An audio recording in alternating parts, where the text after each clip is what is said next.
Remember your goals this year. You want to be healthy, sexy, and thriving. Let's listen to some jams while you get dressed.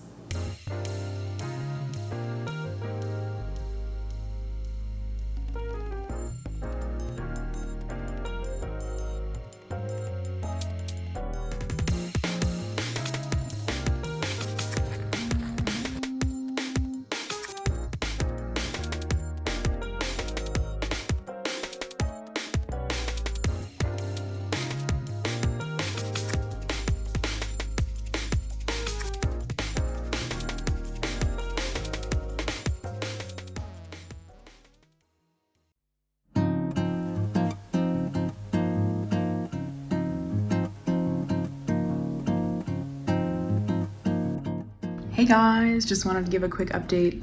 I really liked what we went over today, which was a plan called God's Economy.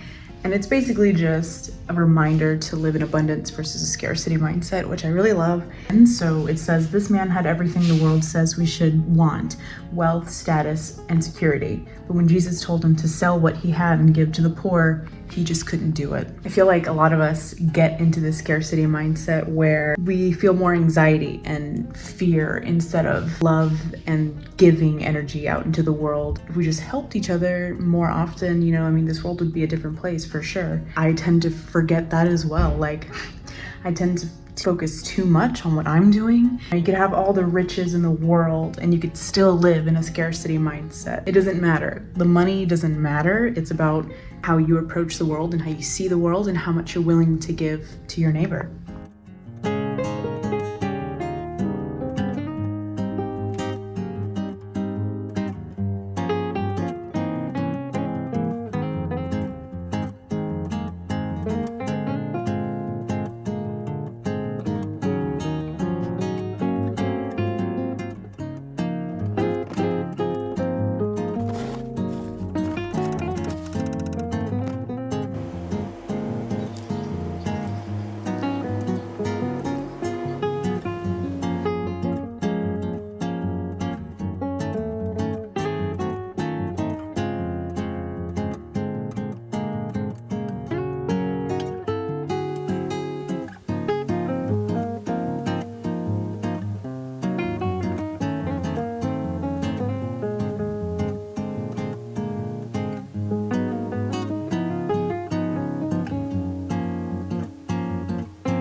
Hey friends, it is currently May 29th, and I'm not gonna lie, I had really bad cravings yesterday, and I'm kind of hungry this morning too. It's 8 a.m. Usually I'm not a huge breakfast person, but right now, I want something sweet. I want I want something more bready and carby, because that's what my period does to me. And shout out to all of us ladies who deal with this every fucking month, because I'm tired, okay? You get on track, and then your period gets you off track, and then you get back on track, and then your period gets you back off track. It's out to get you. Your hunger level and your fatigue level really changes when your period is coming. Sometimes you just feel absolutely ravenous. It might come in the morning, it might come at night, it might be morning and night, it might be all day. So this is how luteal is going right now.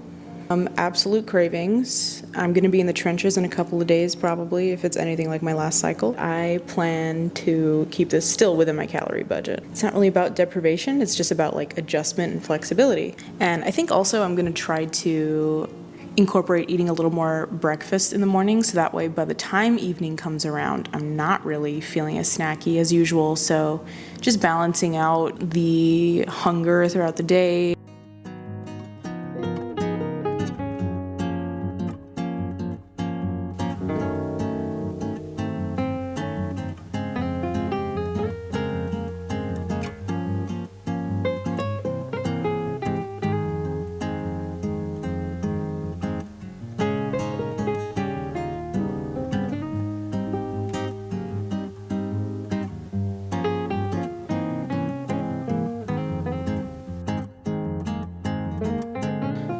Look at that.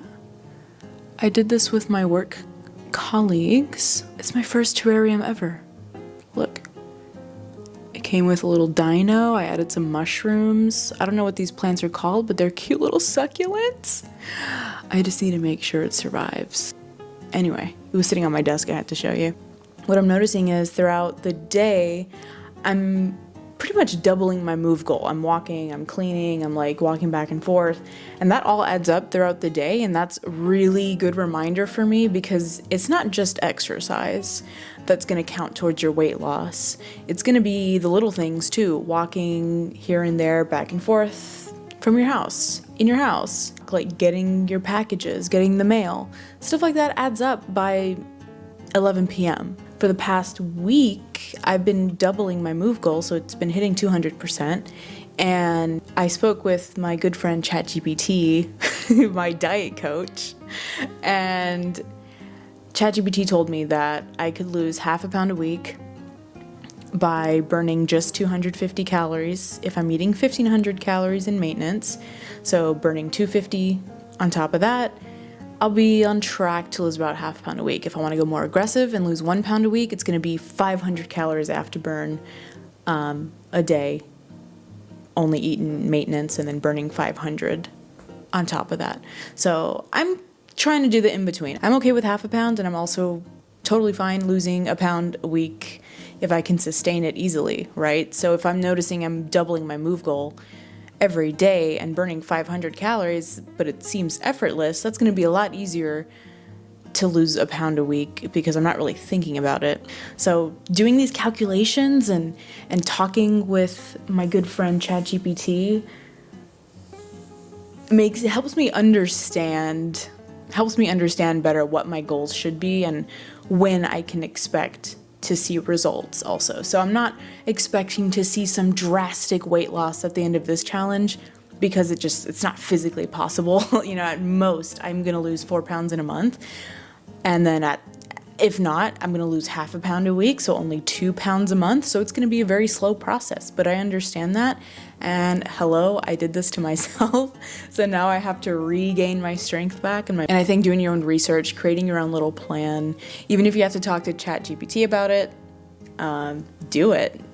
It's nice to have a little personal diet coach in your back pocket, literally. So it can be so daunting, and all the information you're going to see on TikTok and YouTube and a bunch of different articles, it's just hard to remember, it's hard to think about, and really, the simplicity of it is eat less, move more. Do not eat below 1,200 calories though, don't even think about it. So 1,500 is a good maintenance for me, and then on top of that, the weight loss has to come from moving more. So that's the 250 to 500 calorie burn a day. So those are kind of my goals right now, and if I update them, I'll definitely keep you guys in the loop.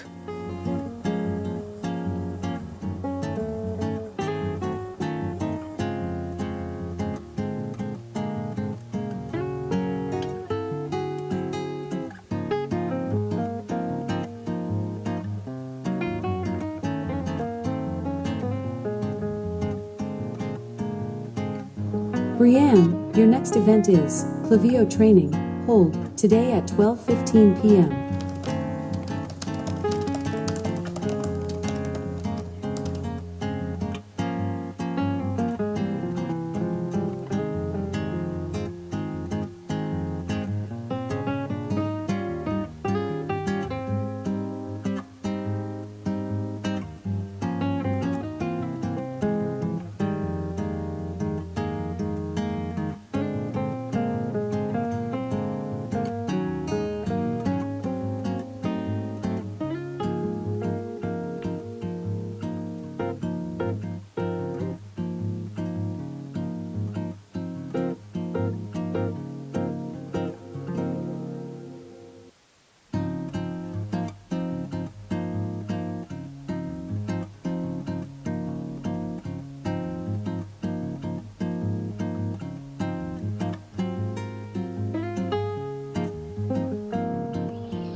Woohoo, friends! Week 2 has been completed successfully.